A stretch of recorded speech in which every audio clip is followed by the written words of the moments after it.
I had a couple of nurses that I couldn't wait till they got off work because I'm like, you're useless to me. They would come in and I would ask a question. Oh, you can check with your doctor.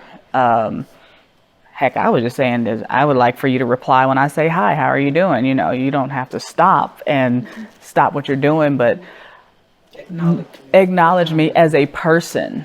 And why do you think that's happening? Maybe they're overworked and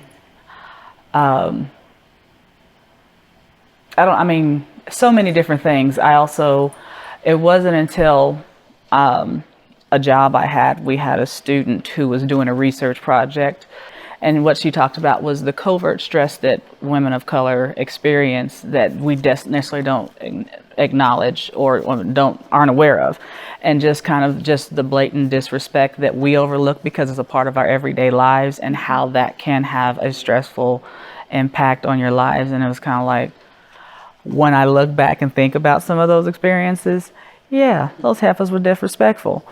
And I wouldn't have been there if I, had a choice, but why did I get treated differently? Was it my skin color? Did they have did they think that I didn't understand? Did they automatically think that, oh, she's not gonna know? So what do you want those nurses, or what do you want those medical people to know? What do you wish they had in their head when they came in and took care of you? That what would they want if they were in my bed? If they were in the bed I was lying in and they gave themselves that exact same service, would they be happy? You brought up the statement that you were in the hospital and your husband was there, and they didn't look to him for any guidance or any answers to questions or anything like that. Do you have any insight about what that was about? Oh, how am I going to say this? At the time that we were pregnant with twins and had this child, we were not married. So my last name was one thing and his last name was another. So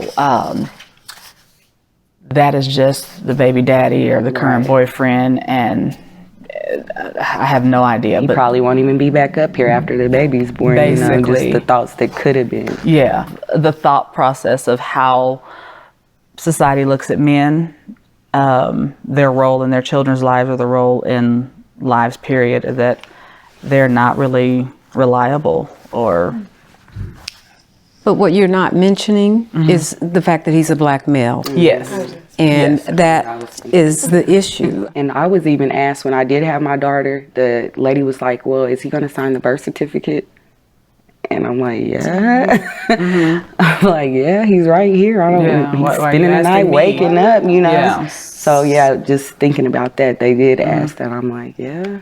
And those are stereotypical views that have been carried over for years. Yeah. What are your initial reactions to the video? Pain.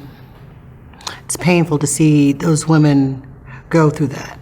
I think she nailed what is a core feeling. Do you see me as who I really am, or do you see just this stereotype, this black woman that has a Medicaid card, can't pay for the services, but are in need of your care? It's very hard not to be defensive initially, and it's embarrassing to say that. Realistically, I think the nurses probably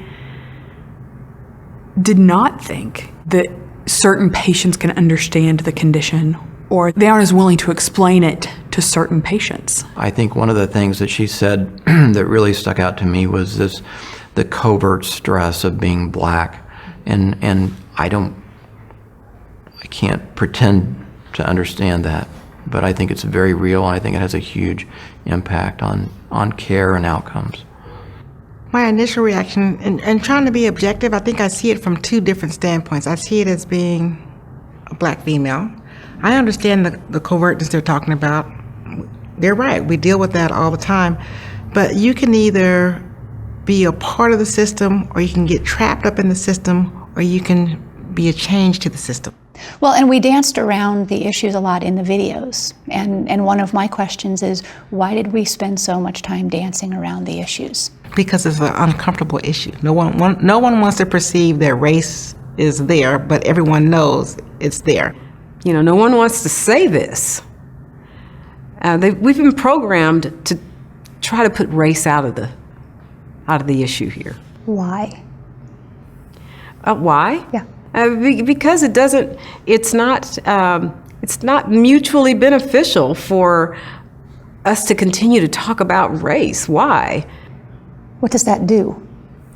Well, what it does is it continues a false sense of belief that everything is equal, that we're all able to access whatever we want. You know, you've come a long ways, Black people, don't you know? Racism doesn't exist anymore. You have a Black president. Why are you complaining? So as we look at these clips, what one thing can we learn from the stories of these women? Their perception of what they got from us in this very tragic period is what they will carry forth for themselves, their future children, and their loved ones' health care. So if we make them not able to trust us as a system, as a provider or providers, they're less likely to come to us in the future when they need help again. What do you wish healthcare professionals understood about the Black mothers and the young girls that they treat? I can't say it enough, that they're individuals. They come with unique needs.